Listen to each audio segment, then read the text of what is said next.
Township Board of Supervisors, December 14, 2022 meeting at 5:30 to order. Welcome all, especially new Patton Township residents, to the Patton Township community, a place for all. As you are able, please rise and join the board in the Pledge of Allegiance. I pledge allegiance to the flag of the United States of America and to the republic for which it stands, one nation, under God, indivisible, with liberty and justice for all. Thank you.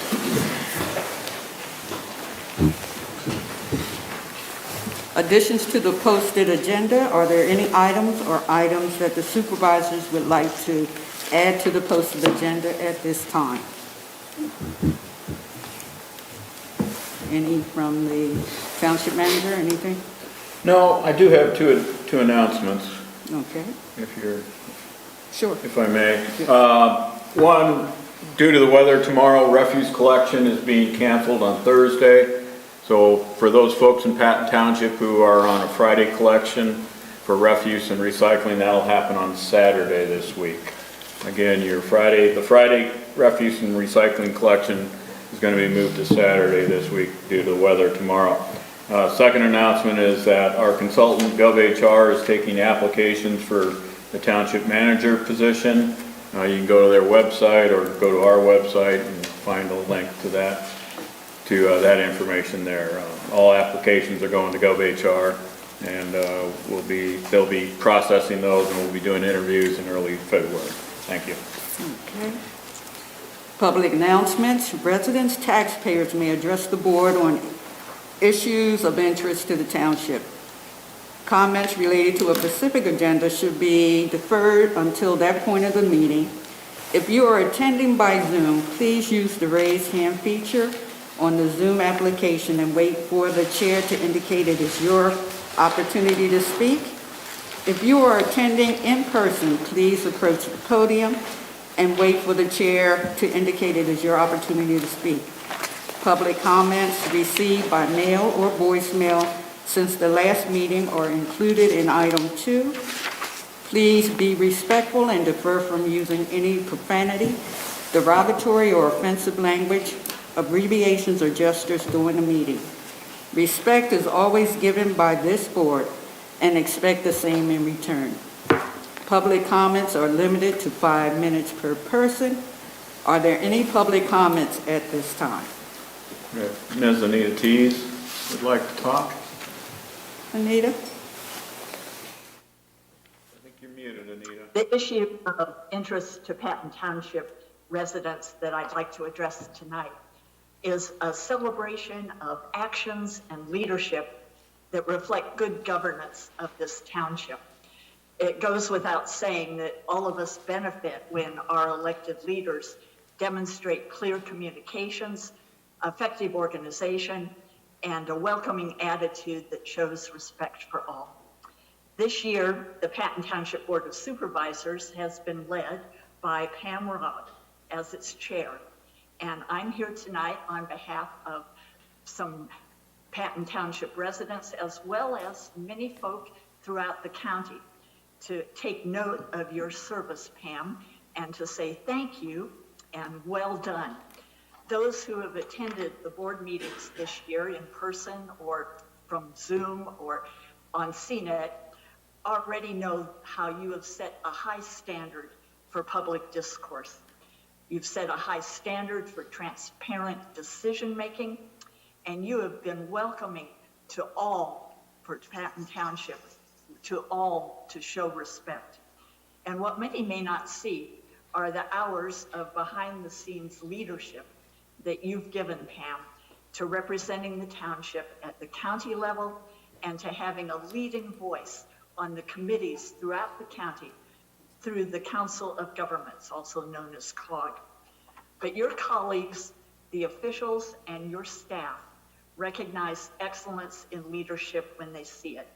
And many wanted to take this occasion as you complete your year's service as chair and are delighted you'll be continuing on the board, but as your year's service as chair, to express their appreciation and they have signed a card that you'll be given, and they have also autographed a basketball.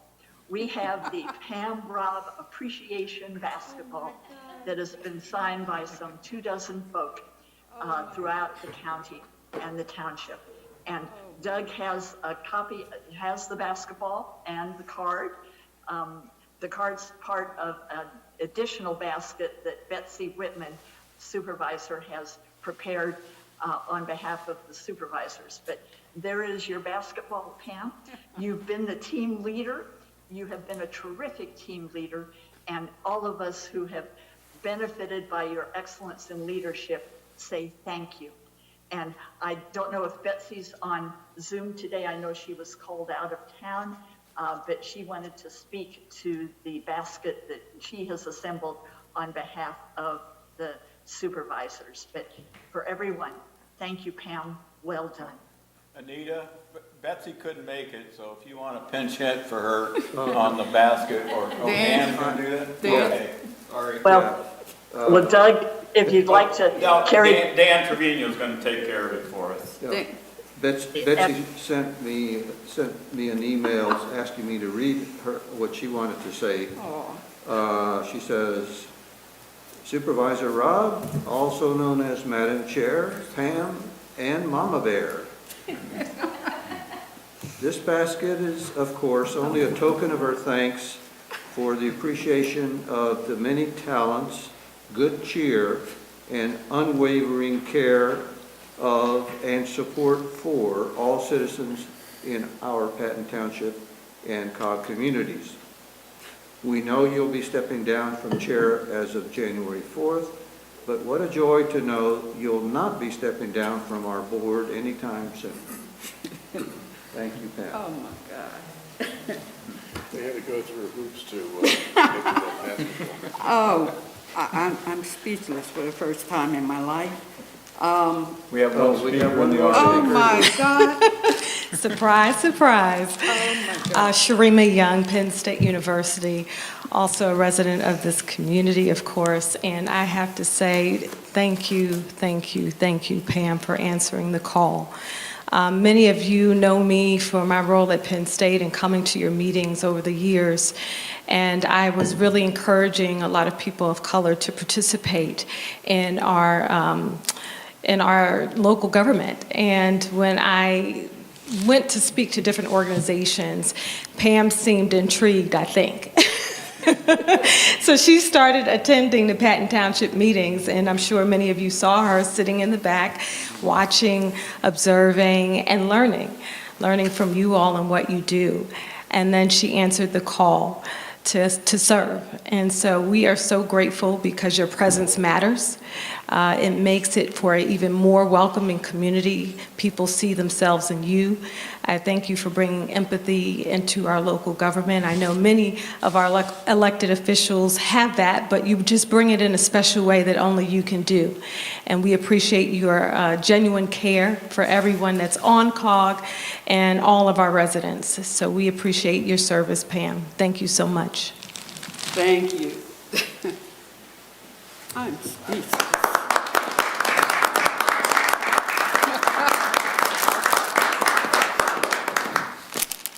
Oh, my God. They're saying military's not supposed to cry, but go Army. I am speechless. It's never about I. It's never had been about I. The people you see around me make our board extraordinary. Elliot, Dan, Sutan will be here, Betsy, and former Board of Supervisor Anita Teese.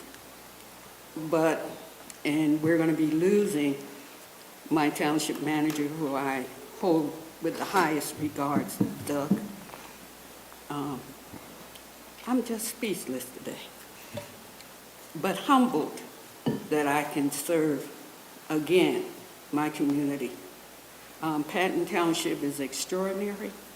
As a township, I was at a Army-Navy party on Saturday, and a gentleman who was 6'5" stepped to me, and he looked like a general. He just carried himself. And he talked about Patton Township, what an extraordinary board we have. And I just want to let everybody know that I was so proud at that moment to hear that somebody that I didn't know talked about how great our board was. But he also is a Patton Township resident. So that says a lot for us in our community. And as I'm looking into my colleagues from Harris, I also know how hard you work and how dedicated you are. And because of COG, we go hand in hand to work together to make all our communities safe, a place that we all want to live in. So I want everybody to get home safe, so I'm not going to hold you. But truly, I am humbled at this moment and want to thank each and every one of you. And to my community, thank you.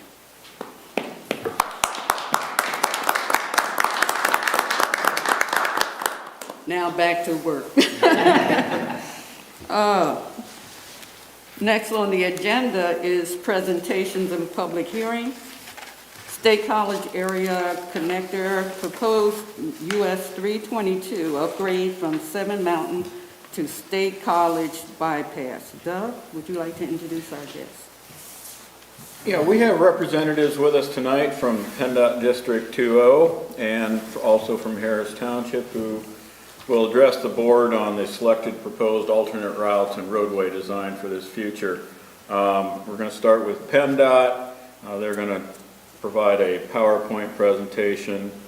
PennDOT, I'll just let them introduce themselves, and then once they're done, we'll invite Harris Township to come up to the podium and make a presentation.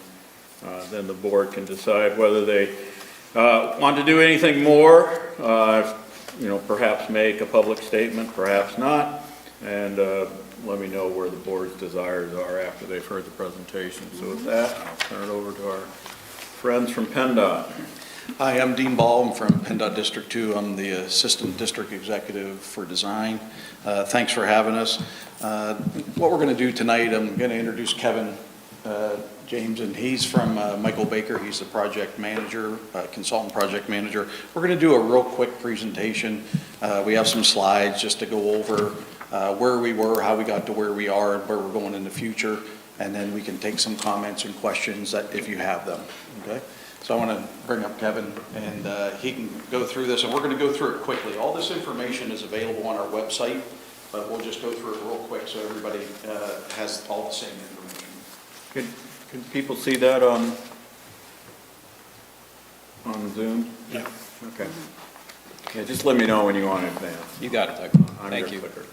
As Dean mentioned, my name is Kevin James. I work with Michael Baker International. We're a consulting engineering firm that is performing project management and design management services for the State College Area Connector. Doug, you can go ahead and go to the next slide. So what we wanted to go over tonight is just a few things. It's just a quick agenda. We'll review the purpose and needs that were developed and approved for this study. We'll review the alternatives that were explored. We'll review the environmental impacts for each of those alternatives. We'll take a look at the environmental impacts, the engineering, traffic, and planning impacts that were all explored during the Planning and Environmental Linkage Study, or the PEL study. We'll look at the recommended alternatives that were put forward to move into the next phase called the NEPA phase, or in the preliminary engineering phase. And then we'll take a look at what's going to come next in the next steps. Go ahead, Doug.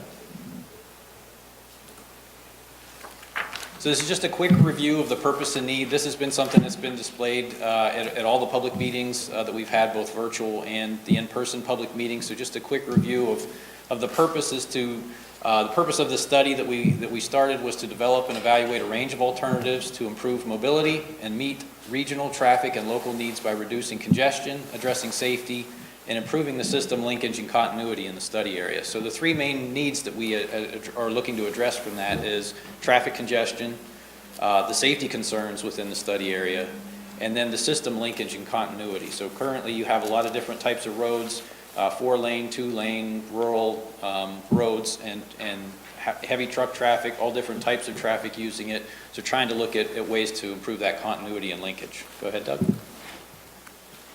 So what are the options, the alternatives that we looked at? First and foremost, we always look at, what happens if we do nothing? If we look out, 25, 30 years from now, what happens? What does the area look like? So there's always the no-build alternative that we look at as a comparison. And we also looked at what happens if we just upgrade the existing roadway. So if we looked at US 322 and upgraded it to a 4-lane facility, similar to what you see in the lower right-hand corner of the slide here, with a barrier down the middle, concrete barrier down the middle, and still had some intersecting roads, but those roads would be limited to right-in, right-out access only. Next slide. We also looked at a couple different alternatives that are not necessarily the traditional alternatives. They're more looking at ways for the transportation control measures, or TCM alternatives. This is looking at ways of getting people off of the roads. So looking at promoting bicycle use, other types of transit use, park and rides, getting people to use shared ride access. And then we also looked at something called Transportation System Management Alternatives, or TSMO. Everything has an acronym. So these are things that look at looking at what we call hard shoulder riding. So you could build the shoulders of the roadway adjacent to the lanes into the same configuration, the same depth, same type of pavement, so they can be used, say, for event traffic and things like that, where you could open it up and use it as a lane rather than a shoulder. Or looking at other ways to integrate the traffic signals and other things in the area. Those are also TSMO alternatives. Next slide. Then we also looked at a transit alternative. So what are some ways we can get people to use the transit system? Can we increase ridership? Is there other things that we can do that might be able to, again, help people, get people from utilizing single person in a car? And then finally, we also looked at a build alternative. So this is looking at, similar to what you saw, you can see the picture on the lower left there, that's the Potters Mills Gap area, where there was, the road was built as a 4-lane road adjacent to the existing 2-lane facility. And then the typical section on the right there is just showing what a possible solution could look like for a standard 4-lane limited access highway. Next slide. And then we also did, this is something that I know has gotten a lot of questions. We also looked at we did a safety analysis. So we used the highway safety manual to do some predictive crashes. So traffic is always a little bit like the weather. There's some prediction involved to it based on good solid data that we have. Safety is very similar. So we look at the history of the crash data that we have for the highways, and we put those into models, and we look at what the predicted crashes would be in the future for the different types of roadways. So we looked at those for each of the different types of alternatives that would include build. So we look at the no builds, again, this is for comparative purposes. What would happen if you did nothing? What does it look like in the year 2050 when we project out those traffic volumes? So traffic is going to increase into 2050. What does it look like? So you can see the predicted crash frequency for all crashes across the top, and then you have the predicted crash frequency for fatal and injury crashes for each of the different types of alternatives. So you can see the no build has kind of our base values there. The upgrade existing alternative, that was the alternative where we had the barrier down the middle and the right in, right out, and some of the left turn movements. So you can see there's an increase in the overall crashes, predicted crashes, and there's a decrease in the build alternatives for the US 322 alternative and the 144 alternatives. Next slide. So this is just an overview of the study area, looking at all the different alternatives that were explored. Including the 3 build alternatives on the 144 corridors, as well as the 6 alternatives on the 322 corridors. Next slide.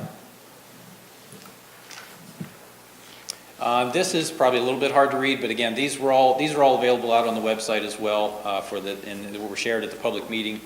This is just some charts that we put together to compare and contrast all the different alternatives, and this is looking at the environmental impacts that could be associated with each of those alternatives. So we separated it out by, these are all the regulatory and permitting type of environmental features. So we have the wetlands and waterways, we have some of the important bird areas and habitat areas, the bat swarming areas, those type of things. We have the agricultural lands, of course. We have something called the Section 4F areas that we look at. These are more of your historic areas and regions. And then we have your community impacts. So these are the residential areas, the parks, those types of things. And we highlighted, you can see kind of in the pinkish color there, where the higher impacts were for each of the alternatives. They kind of help to inform our decisions as to which alternatives may have less impacts or more impacts than others. Next slide. And then we also took a look at the same thing here for, this one includes traffic analysis. So we looked at the traffic analysis for each of the different alternatives and how that would reduce the total number of vehicles on the local roadway network that's currently out there. So if you build a new roadway, it's going to attract that traffic off of those local roads onto the new roadway. And you can see where some of those percentage reductions are. It also takes the truck traffic. Obviously, a lot of the larger trucks are going to want to use the larger new facility. So it has a great reduction across the board for all the different alternatives for that. We also looked at levels of service. These are the areas that would still have some level of service issues. Level of service is just the way we look at the congestion on the roadway. So a high grade of an A or a B is good, and of course an E or an F is bad. And we looked at how many miles of unacceptable level of service would still be left within the study area, even if we built these alternatives. And you can see there's a comparison there between at least the 322 family of alternatives would still have a little over 6 miles of unacceptable level of service. Most of those those miles are attributable to the existing 144 that goes up over the mountain. And the same thing with the 144 corridor. There's still some areas of unacceptable level of service there. We also looked at safety improvements. Again, we just looked at the safety improvements there and more of the numbers version of it. This is just showing that all of these alternatives would have an improvement over the no-build alternative. If we did nothing, the crashes would increase. If we did something with any of these alternatives, it would reduce those crashes. Then we also looked at the engineering analysis portion of this. We looked at the costs that are associated with each. You can see we're in the $300 to $700 million range for all of these different types of alternatives that we looked at. We looked at 3 different ways of looking at the cost estimates. We have the right-of-way costs, which is the property costs that may be associated with any of these. The actual construction cost to actually physically construct any of these. And then we also looked at, and we combined those together to get the total planning level cost estimate. So it's a high level estimate. It's not super detailed, but it gives us that frame of reference to see a rule of thumb of how much each would be. Then we also did a planning analysis, and we had some goals that we set early on that were shared with the public as well. And we looked at which of the alternatives met those planning goals the best. So we can kind of combine this whole chart together to kind of get a better sense of which ones are meeting these goals and which ones are not. Next slide. And this is just a slide to show what we ultimately ended up with based on all those analysis on those charts that you saw there and all the feedback that we got from our partners, both participating and cooperating agencies, got together and we looked at the text that's in green here. These are the things that are good. The things that are in yellow are kind of on the moderate side. And then the things that are red were the areas that had higher impact for each of the alternatives that were recommended here. So we had the US 322-1 on existing alignment, the US 322-1 south, and the US 322-5. These are just some of the areas where we had the good and the bad as far as the impacts. Next slide. And then this is just ultimately what we saw. The study area, the original study area a few slides back, you saw was about 70 square miles.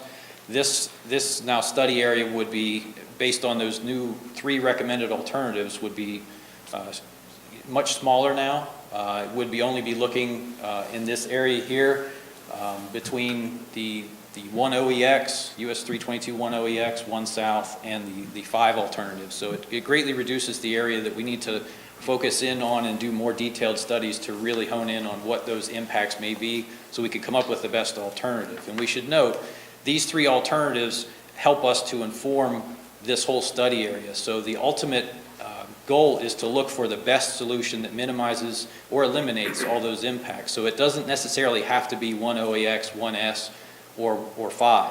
It could be some combination thereof, or it could be even some hybrid of all 3. So just want to make sure everybody's aware of that as well. Next slide. So this is a slide that we've been showing, just the steps of where we're at in this, the planning and environmental linkage study. We started with collecting the data, analyzing the data. Now we're all the way out to developing the draft Pell report, which will be out for public review and comment here in the next couple of weeks. And there'll be a 30-day comment period on that. And then once we get through that and revising and updating based on those comments, we will finalize the Pell report and submit it to FHWA for their acceptance and approval. And then this is just a look at the overall schedule from where we're starting now at the Planning and Environmental Linkage Study.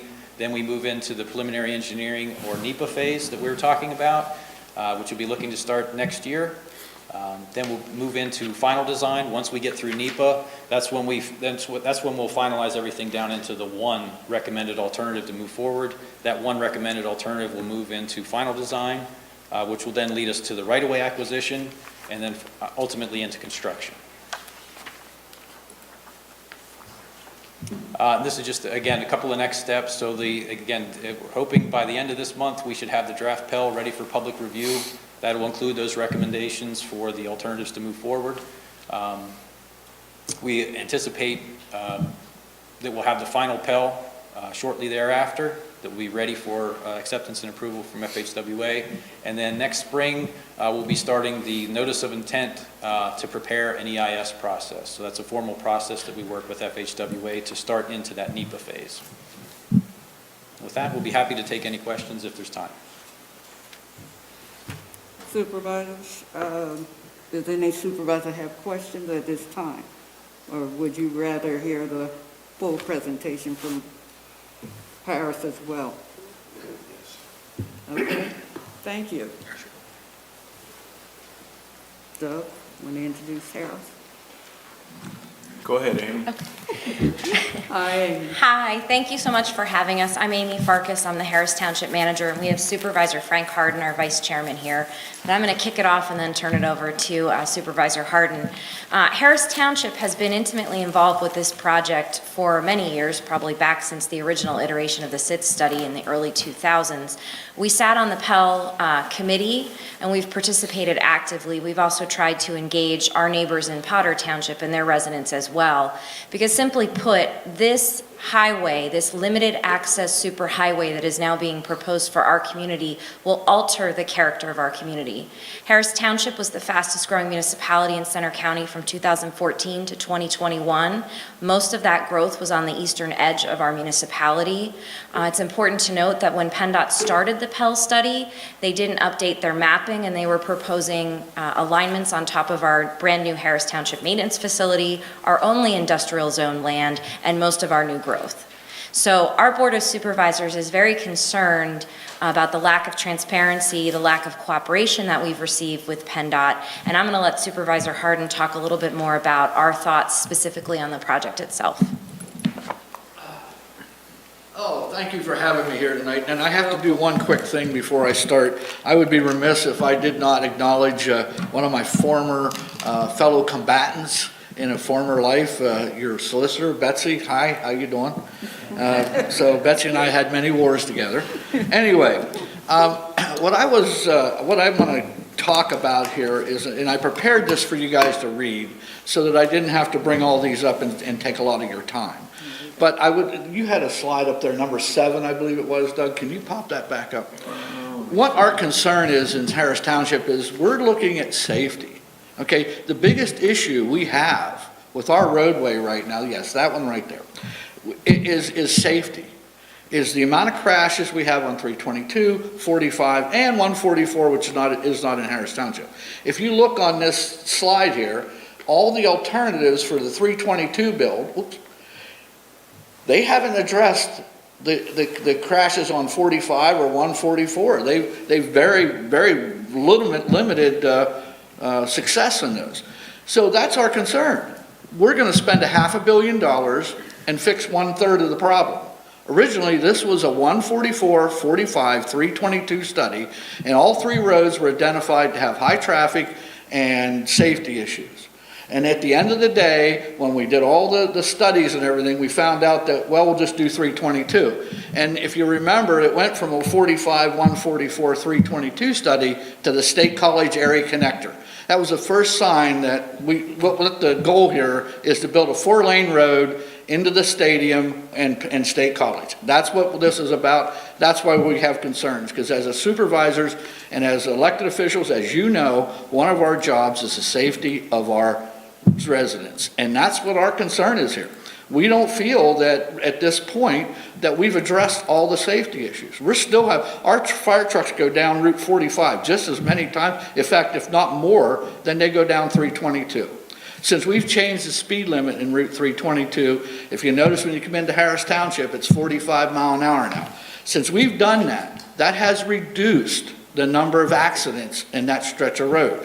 And one of the things that I'm saying on this is we're going to change, from this study, they want to change from a 2-lane racetrack to a 4-lane racetrack. And they've told us, well, no, we're going to make it 55 mile an hour. Potter's Mills is 55 mile an hour. How many people have driven through there and seen the traffic go 55 mile an hour? That isn't going to happen. They're going to go as fast as they can on that 4-lane road. So that is our concern. We think that the way we're going to solve those problems is it's going to be multiple routes, number one, and number two, we've got to slow them down.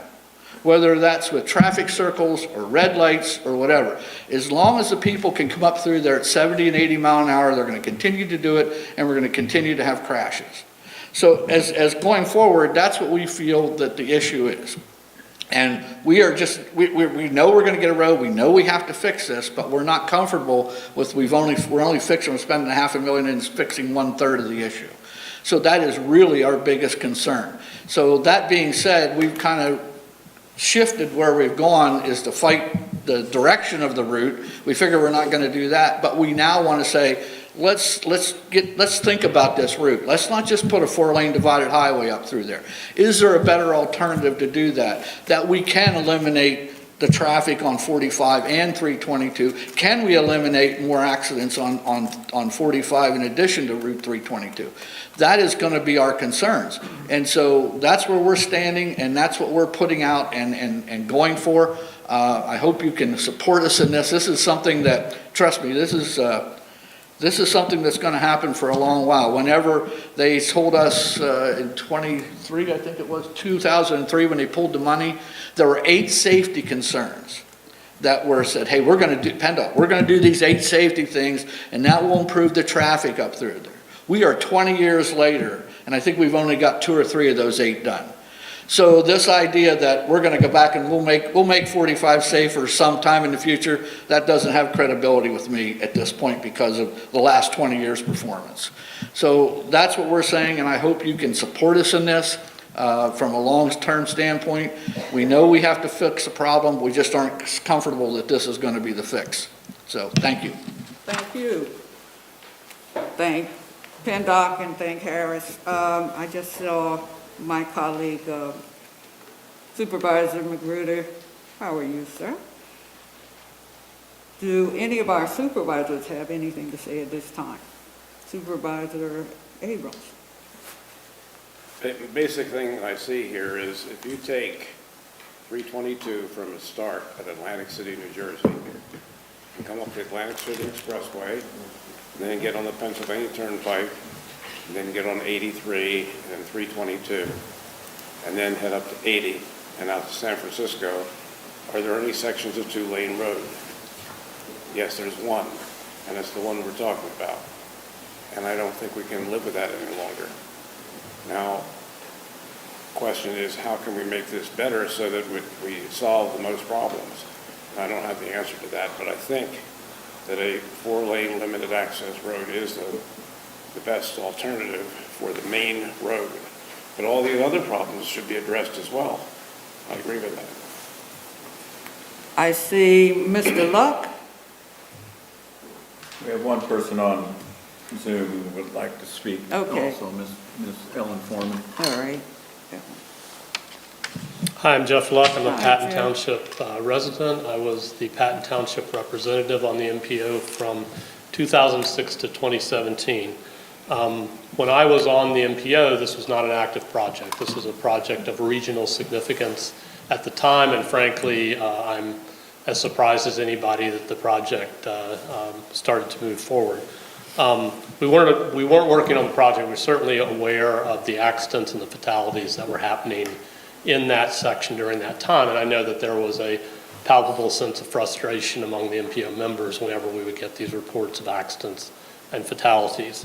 Almost all of these accidents that were occurring at the time are a result of intersecting traffic flow. So it could either be somebody crossing the center lane, could be somebody coming at a 90-degree angle to 322 and so forth. The mix of traffic on 322, as you know, if you've driven it, is a mix of passenger vehicles and trucks that are coming up over Seven Mountains north. To Mr. Abrams' point, Supervisor Abrams, the majority of this road from the 1115 exchange down north of the Dolphin Crossing to I-99 is a limited access highway. My point in being here tonight is strictly to say that from a safety standpoint, from my perspective, the only way that you eliminate those traffic conflicts is essentially with a limited access highway. So regardless of how it's designed, so forth, and I wouldn't disagree with my colleagues from Harris Township that PennDOT does struggle with creativity, just like all giant bureaucracies do. But I think in the end, whatever the product is, it needs to be a limited access route in order to address these safety issues. Thank you. Thank you. Okay, I see a hand up. Ms. Foreman? Yes, thank you so much, Supervisor Rowe. I'm a resident of Patton Township, and I also serve on the executive committee of the Sierra Club Moshannon Group. I have submitted questions to PennDOT as part of the public hearing process, and recently reached out to the COGS Climate Action and Sustainability Committee through Supervisor Whitman and through Pam Adams. And I'm advocating that, either the group, the committee, or Patton Township, like Harris Township, make a public statement opposing these current plans. It is in opposition to the goals for the recently ratified Center Region Climate Action Plan. Basically, the transportation sector accounts for over 40% of the carbon emissions. We're not doing a lot to remediate and reduce the climate disruption through carbon emissions reduction, and this plan does the opposite of that. So, even right now, Pennsylvania is out of compliance with commitments to reduce air pollutants. Listening to the presentation tonight and some of the other comments, the alternatives, that are explored really, the one that hasn't, I feel, been explored thoroughly is not doing anything, basically, that would help benefit public health and safety and protect the unique environmental advantages of our region. We haven't really explored alternatives that would do that. We've only done things that will exponentially encourage more traffic from individual cars and trucks. You talked about climate, the traffic calming measures that haven't been implemented yet. Harris Township just mentioned they have done some things to reduce speeds. Those kinds of things, including enforcing the speed limit and maintaining an adequate police presence, just don't seem to be on the table. So essentially what I, and through the Sierra Club as well, we're asking is that either Patton Township or the COG make a statement like Harris Township did, basically opposing these current plans. Okay. That's it for me. And I can submit my comments in writing as well. Okay, thank you so much, Ms. Foreman. Supervisor Trevino, you have anything to say? No, I guess I'm not ready to agree to any kind of board action at this time. Okay. Supervisor Magruder? Same. Okay. Supervisor Abrams? I agree we're not ready to have board action, but I would point out that I'll make the same argument as when some people suggested fewer parking places on the Whitehall Road Park area. Where are the electric cars going to park? Just because we are building a new road, there are going to be electric vehicles, we believe, that'll be on them, and the pollution should be different than it is right now. So unless somebody says that that's not going to happen, or that we're not going to reduce carbon emissions through the type of things we're driving, I'm opposed to that particular thing, a reason to cancel it. I have to agree with my board not to make any comment or decision tonight, but we will discuss this. We're missing one of our board members due to a family emergency, and as soon as they return, we will all sit down and discuss this because this is very important to us. And as far as transparency, that's important to us, especially to our residents. And to PennDOT, thank you for taking the time out to come and explain where you are here. And to my colleagues and to Harris Township, we hear you. So give us just give us some time. I know there's some time on the books that we have a little bit of time that we can sit down and discuss this amongst our board. Supervisor Abrams. One other thing I do think is important, and I'm glad that we've been had this here, because the term State College Connector, you would think that State College Borough would be part of the study group area, but it isn't. Nor is the university, nor is all our neighbors on the west side of town, and those up and down Old 220 and I-99. There are many trucks that head in that direction, and a comprehensive solution it would be more expensive, obviously, but I think those people haven't been listened to. Okay. Thank you, PennDOT. Thank you to Harris Township. Please get home safe as we're going into our storm alert, and so we can move on. Next on the agenda is public safety. Police update, Chief Jolly, you're on.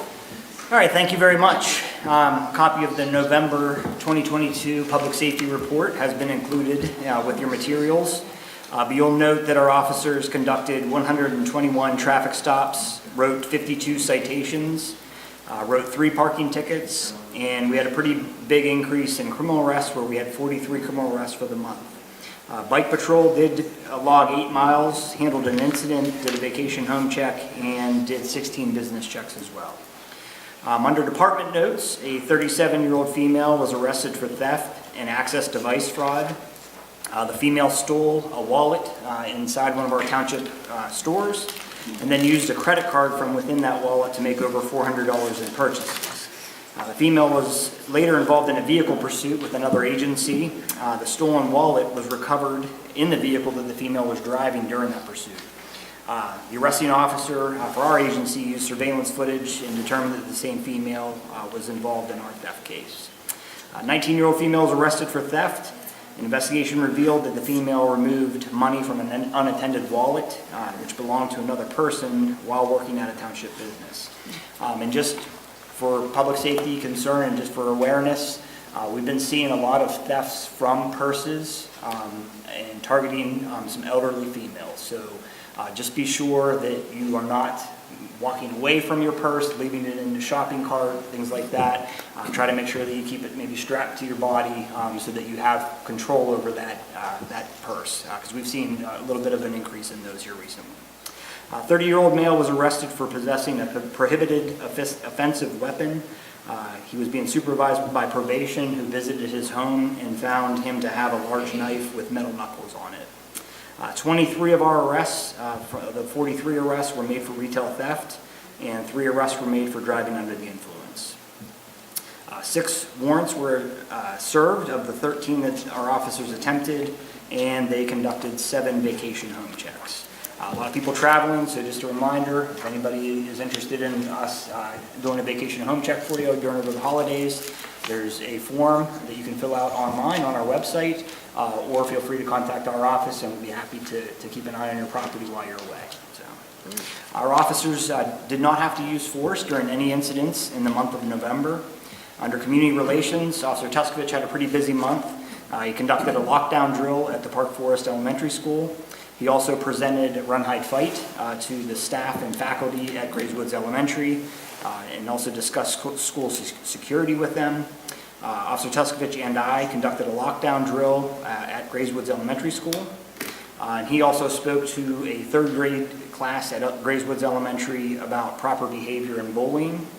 And then Officer McCaslin and Officer Snyder were the lucky officers working early morning of Black Friday, so they were out making sure that all the shoppers were being respectful to each other and to the businesses. So, under training department activities, our officers attended tactical response team training.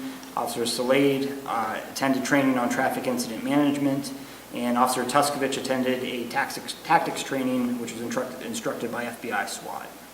I attended the Citizens Police Academy graduation, the COG Joint Emergency Services meeting, the Happy Valley Business Association meeting, Campus and Community and Unity meeting, and then once again assisted with interviews for the Ferguson Township Chief of Police position. A couple notes that we received from the community. The first one was from an individual who was driving on a township roadway and hit a deer. Actually, I think he got hit by the deer. The deer ran into the side of his car. But he just wrote a quick note. It was really nice to thank the officer for his courteousness, his professionalism, and his prompt response. So it was just a nice note that was sent in from that individual. Second note was from an individual who got stuck in the first storm that we had back on November 15th. Literally, he was stuck. So one of our officers had to give him a push to get his vehicle going again and to get him safely on his way. I did include, and I'm not going to read obviously the whole thing, it's 5 pages long, but just a fantastic chronicle, really, of an individual who attended the Citizens Police Academy. We've talked about it the last couple months here, but she did a fantastic job of really outlining her experience in the 8-week program, and kind of week by week. She does a paragraph for each week, and I just thought it was fantastic. So I just want to include that for the board to review and to read. It's a good read, and I just actually received another note today, which I'll include in the next month with another participant, with their observations and their experience in the academy. I think everybody, it was really impactful, and I think everybody learned a lot from it. So I'm happy to share those. Lastly is the record list of calls, and I don't know that we'll ever hit this again, but we had the exact same number of calls in October and November. So 534 in October, 534 in November. Like I said, I don't think we'll ever see that again, so I figured I'd just bring that to everybody's attention.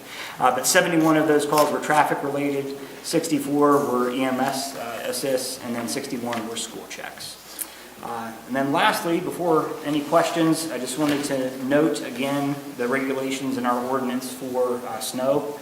Obviously, we're expecting an event here late tonight and early tomorrow morning. But just as a reminder, parking is prohibited on township roadways if a snow emergency has been declared or if snowfall has reached or exceeded 2 inches. Reparking after the snow is prohibited until the snow emergency has ended. And then we also want to remind our residents that they must clear the full width of their sidewalks within 24 hours after the storm has ended. And this is important because we want to make sure that the Public Works Department can fully clear our roadways safely, and then also so that our pedestrians can walk on the sidewalks. And we should note that we did declare this afternoon a snow emergency effective at midnight tonight. So as a reminder, again, all vehicles must be removed from township streets until the snow emergency has ended. But again, it was declared at 10:30 this morning, and it goes into effect at midnight tonight. We anticipate it will probably last through tomorrow, probably into Friday, based on what we're seeing on the models of what to expect here. So that is all I have. So. Thank you. Do you need a minute? Do you need some time? Do we need a 5-minute break? Yes. Can we get a 5-minute break? Oh, I'm sorry, hold on. I see, good friends. First of all, thank you for giving us a couple of minutes. We are a little late, we got caught in traffic. Charles and Joe Dumas, we are from State College. We are not talking about the highway, fortunately. But we are here from the elders of Center County to celebrate our dear sister Pamela Robb stepping down from her position. And had we been here on time, we would have been able to do this in a timely fashion. But we did bring her a gift, if that's all right, to approach. Sure. Oh, my God. Watch where you step, please. Watch your step. Pick your feet up. Yes, be careful. Yeah. Thank you. Thank you. Watch your back. Wow. Thank you for the job that you've done. I'm sorry.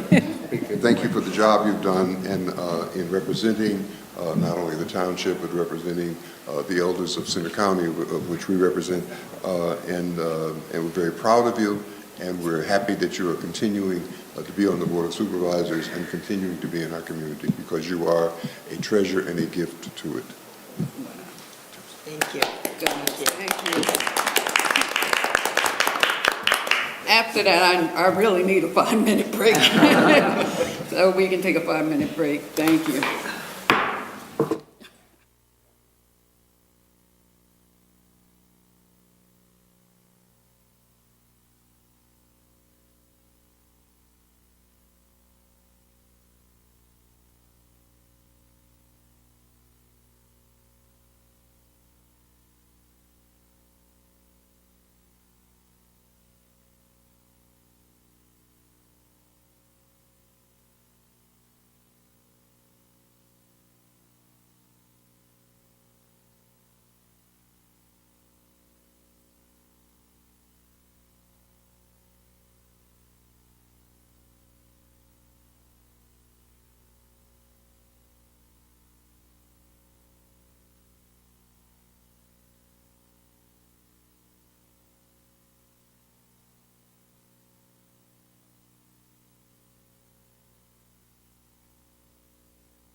Meeting back in order here. Next on the agenda is Public Works Operation, the Spongy, formerly known as Gypsy Moth update. Doug, I think that's you. Yep, that's me. So this starts the transition from calling them gypsy moths to calling them spongy moths. So from here on out, I'm going to try and use the correct term. I've been through, I don't know, I think 3 different infestations here over the last 20-some years, and this is about the oddest one I've seen. Got just a few calls over the summer about gypsy moths, and we made a list of those and went out in October and looked around those places, and we found, and then picked out some other places to look, and we found what I call really spotty. There were places where we just had masses and masses of egg masses, and other places where there were literally none. So normally we see a more uniform level of infestation, which got me to doing a lot of thinking over the last month or so. And finally I came up with the recommendation. It had included in the agenda was a list of all the places where I had Mr. Wilson look, and you can see some of those numbers. All the numbers in red are the ones that are over the limits where we should be treating. So for residential neighborhoods, if we find more than 250 egg masses per acre, it's recommended that we go ahead and treat. And I'm not going to go through all the biology and everything of the issue, but Alex, can you throw up 5A.2, the aerial maps?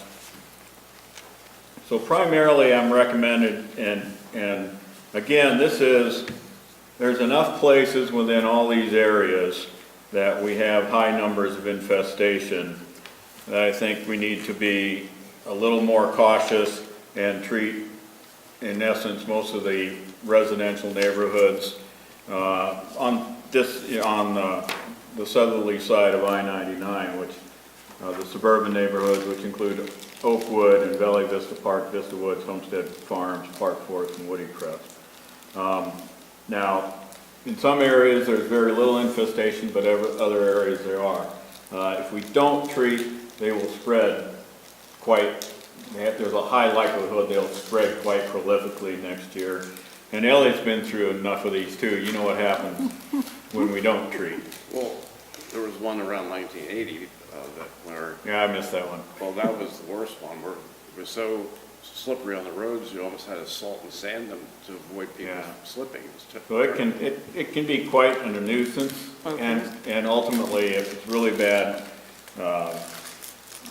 unsafe for people if we don't treat. So 1,285 acres in those 3 areas that are slated to be treated.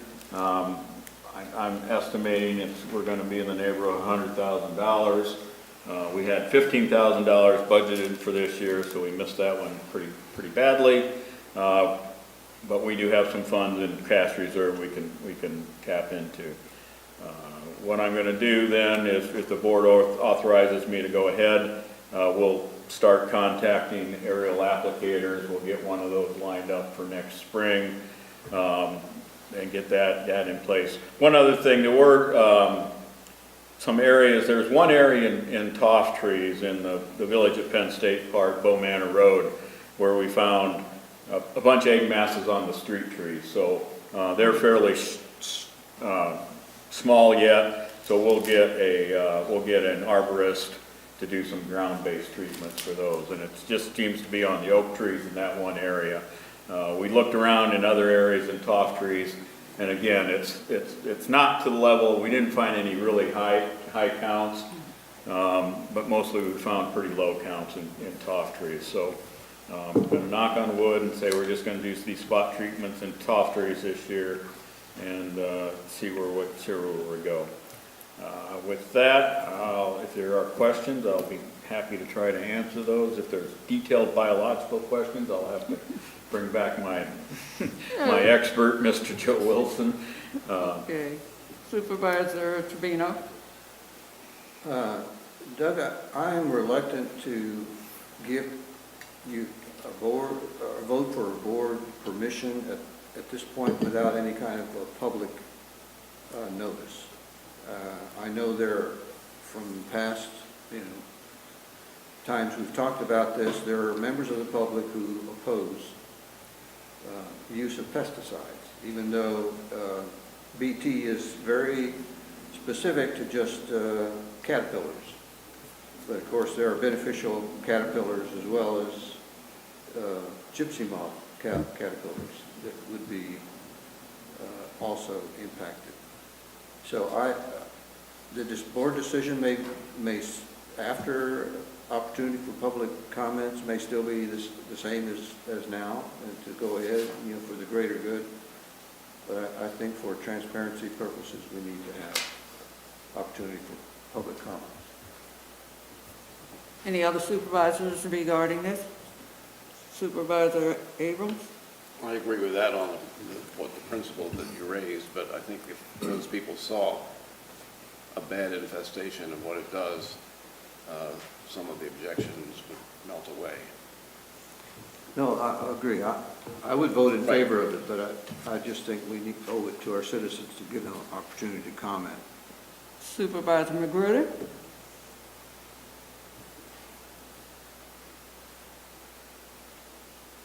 Is this a time-sensitive thing, and putting this out to the public for comment, what that turnaround would actually look like? Because again, on principle, I'm ready to move forward with this. I think we entrust, the experts to be able to, provide us with this information, and so I feel comfortable with, proceeding with this, and I understand the idea of transparency. And I'm wondering, again, just timeliness, are we, would this just impact our ability to get ahead of this, knowing likely what the outcome would be? And could public comment not still come after we make this decision, right? So. Doug? Yeah, I think, we can go out and get pricing in the next 30 days, next 30 to 45 days, and at least firm up the amount of money needed. I don't think we need to commit before then, and I would say we'll just open up a public comment period in general, and then come back to the board, I think, at the January 25th meeting. Yeah. And try to get a final decision at that point. Okay. I'm pretty sure I think that should Covered. suffice. All right. All board members are on board for the January 25th decision. Yes. Suton? Yes. Supervisor? One thing about January 25th, I'll be away that week, but I'll support whatever we decide, whichever you decide. Okay. And I guess the only other question is if there's any other areas anybody thinks we ought to take a closer look at. We did look at pan tops. Joe did a pretty thorough out there, and we didn't find enough out there. We got somewhere between 40 and 78 masses per acre there, which is below the 250 that we generally try to get to. So, Okay. I will respond to all those people. I have people from Top Trees are asking me, Top Trees and pan tops, and I'll respond to them all also here after tonight also. Okay. Thank you, Doug. Moving right along, Fall Road report from Ken Soda, the Director of Public Works. You notice a memo that went to Doug shows approximately 66% of the township roadways are in good to excellent condition. We are proposing to treat or work on approximately a mile of roadway next spring. When you look at the rating system, it's kind of doesn't seem quite right. It's almost backwards. The higher the number, the more work the road would need, or the poorer condition the road's in. But whenever the road rating is calculated, it does factor in the amount of traffic that's on that roadway. So some roadways that you could be on, the roadway appears to be in a lot poorer condition, but it doesn't rate as high because it doesn't have as much traffic on it. That's like on the ones that we have proposed for next year. Wooded Way is rated at a 74. It has 4 roads on here that actually are rated at a poorer condition than it is, but if you go out and look at the asphalt, it's actually probably has the worst condition asphalt of those roads that we're talking about. It's just the amount of trips that are on that road really bring that number down. So, and if there's any questions. Any question for Ken at this time? Supervisor Abrams? I just wanted to point out, I thought it was an excellent report and it was well designed, and good job. Great. Any other supervisors? All right, Ken, thank you. Next on the agenda is engineering and planning and zoning. We have no items. Moving on, next is administration, meeting dates and times for 2023. The Planning Commission did not meet in December. The next meeting will be January the 10th. And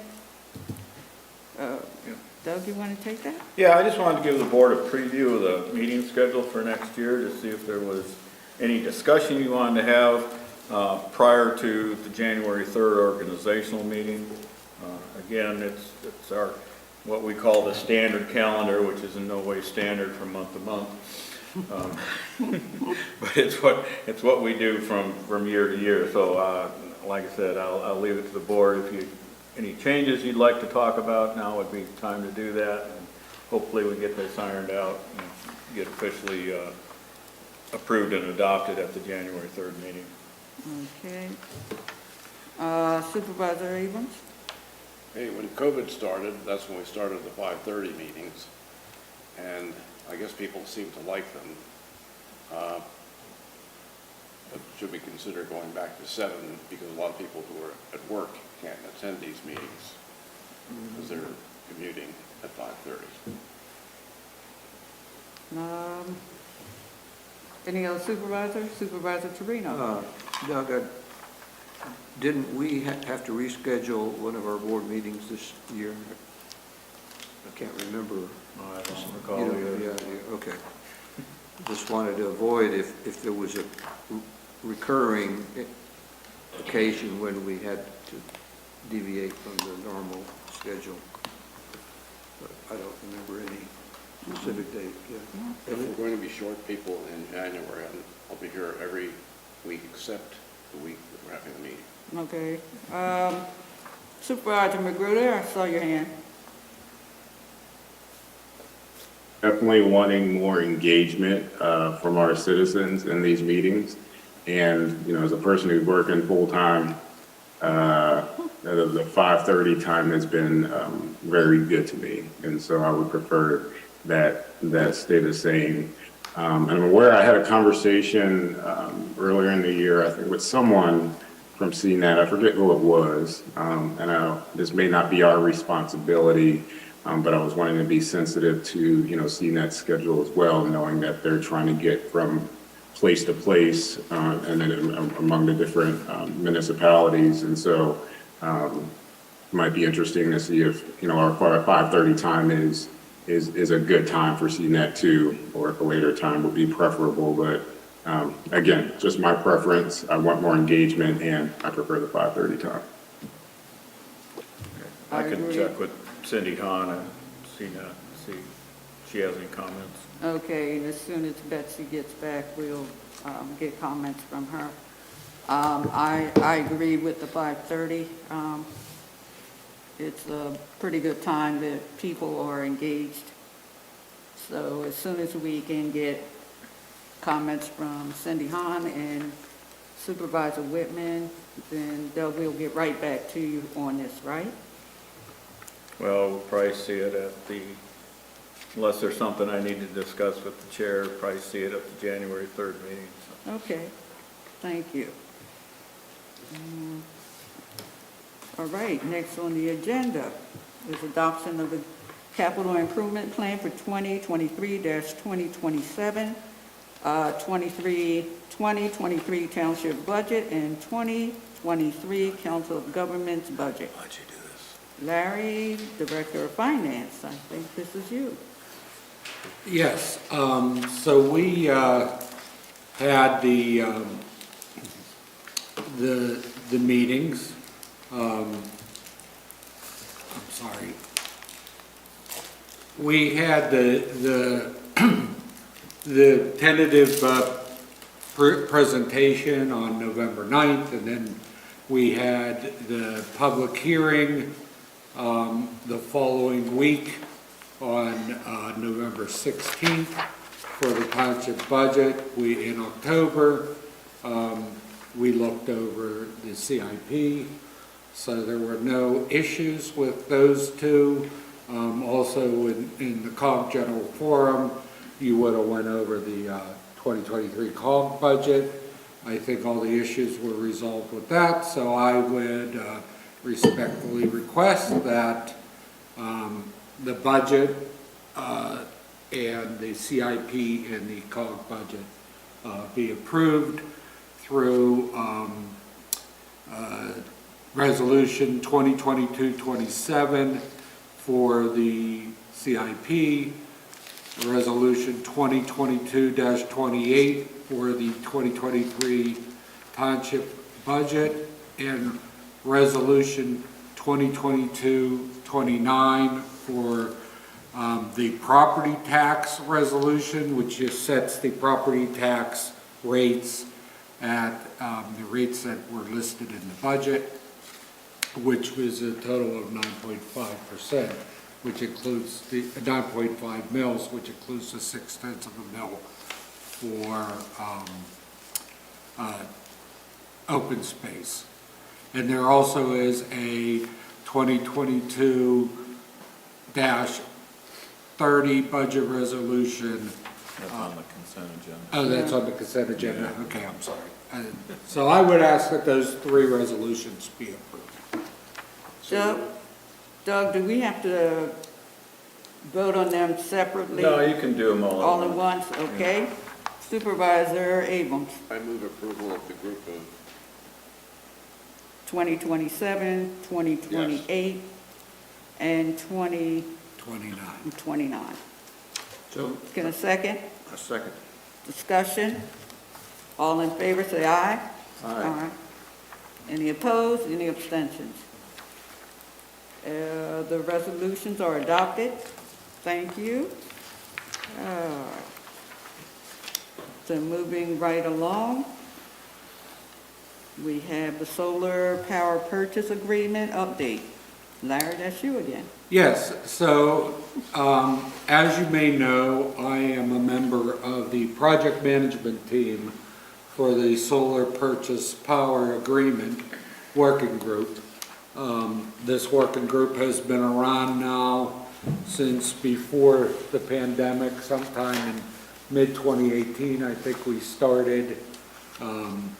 Lately, there's been a flurry of activity. We sent out an RFP. We've gotten back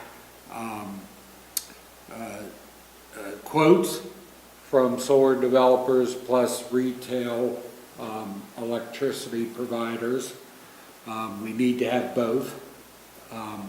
One, the solar developer to, even if we go 100% solar, we need the solar developer to generate the solar electricity. We need the retail end of it for the receiving of the electricity and processing the invoices.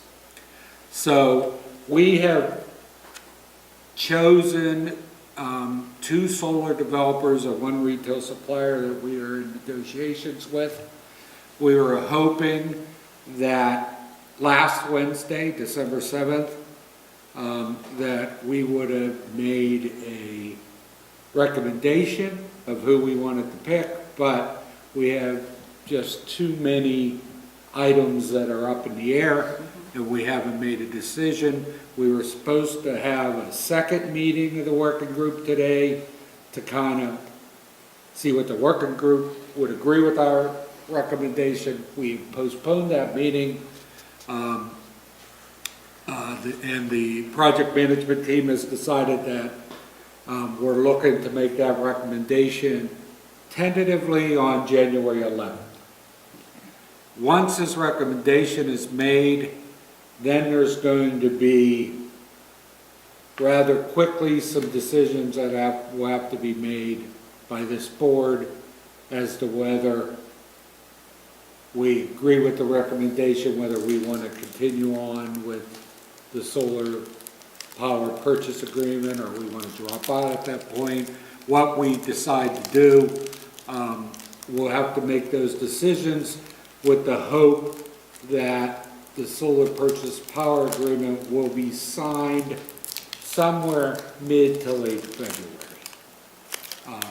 So I'll be coming back with an update, probably not on the January 3rd meeting, but definitely in the January 25th, somewhere around there, whatever that Wednesday is that we have the meeting, where we then will be talking about what exactly is the recommendation, what the cost of the electricity is going to be, what the cost to transport the electricity is going to be.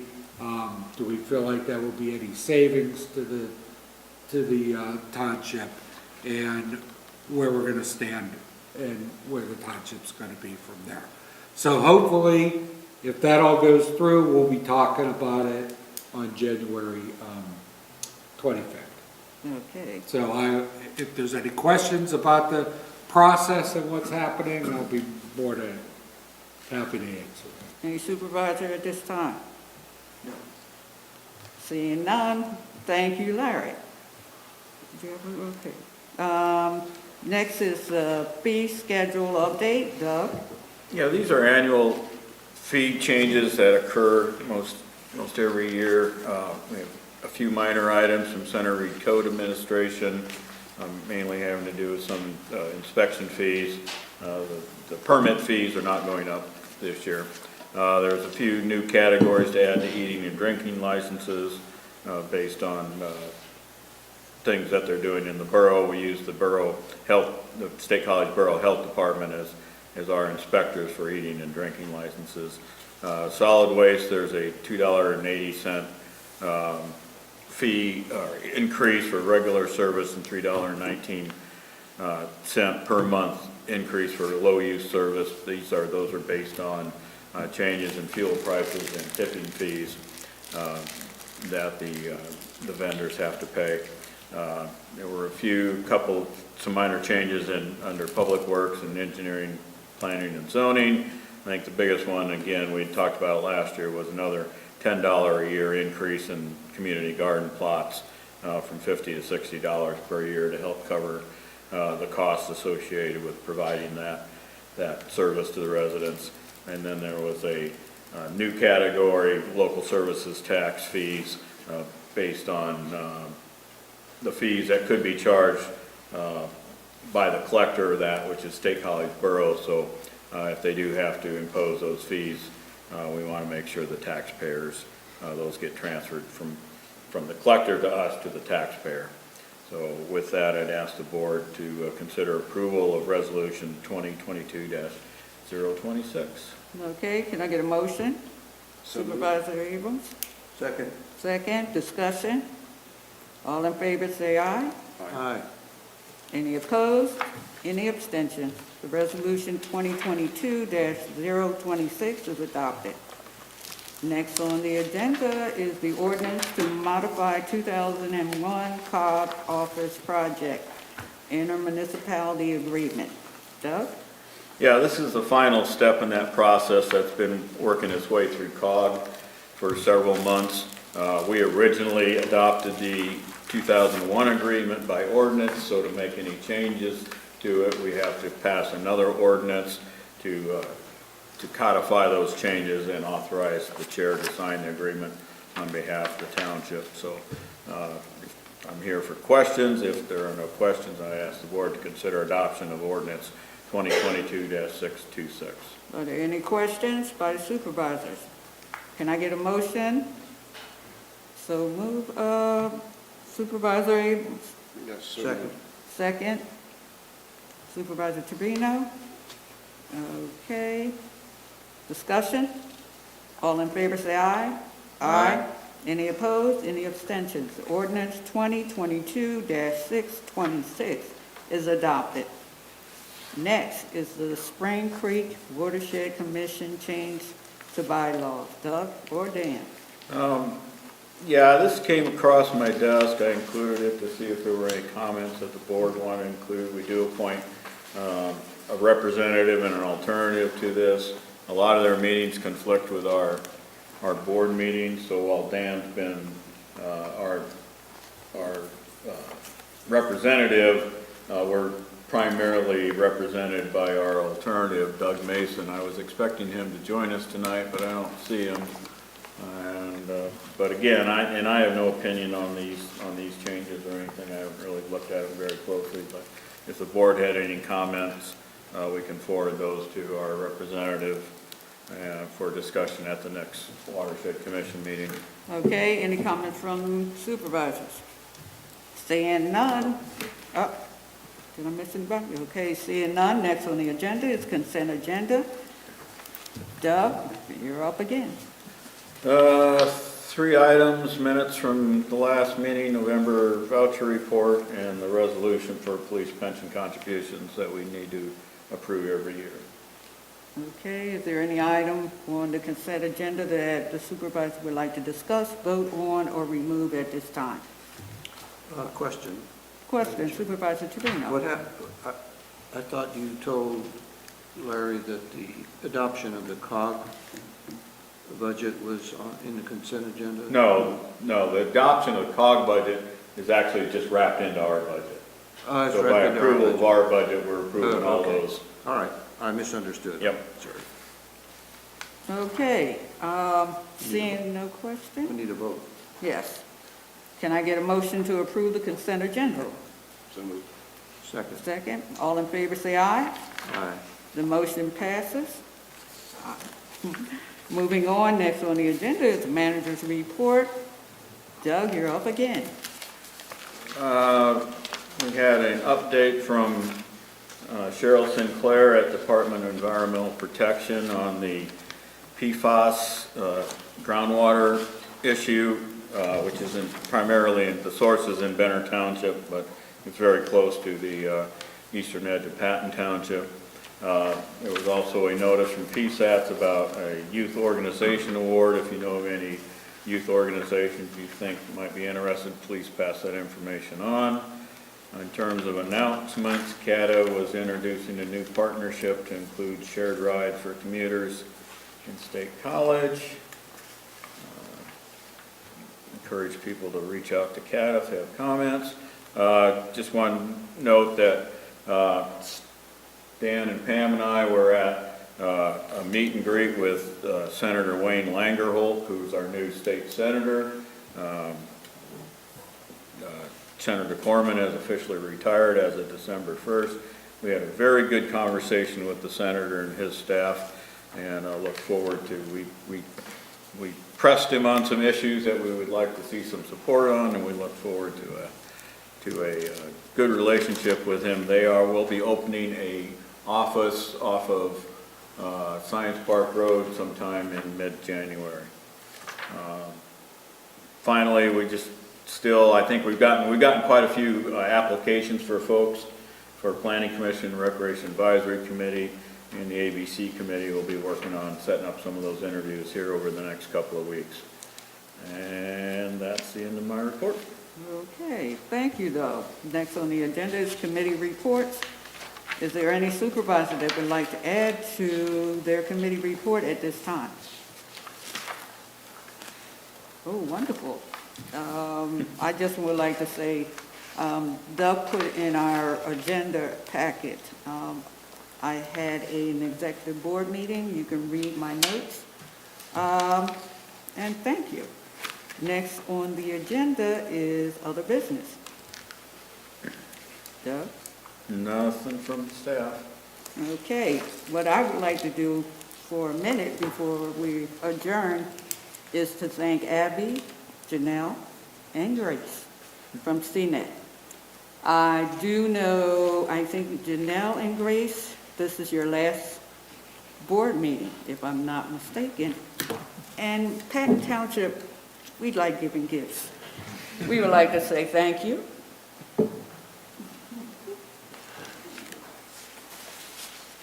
So after the meeting, we have gifts from our township to say thank you very much for taking the time out. Time in and time out, rain, sleet, or snow. You're just like the male people.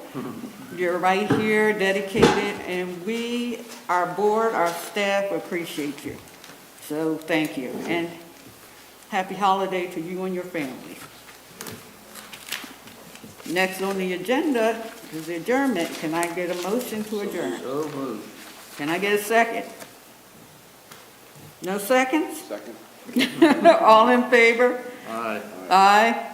Any opposed? Don't say nothing, Sutan. I knew your hand was coming up. Thank you. Thank you, everyone. This meeting is now adjourned. Okay. I got everybody's signature on the ordinance, and then we'll need a whole bunch of signatures.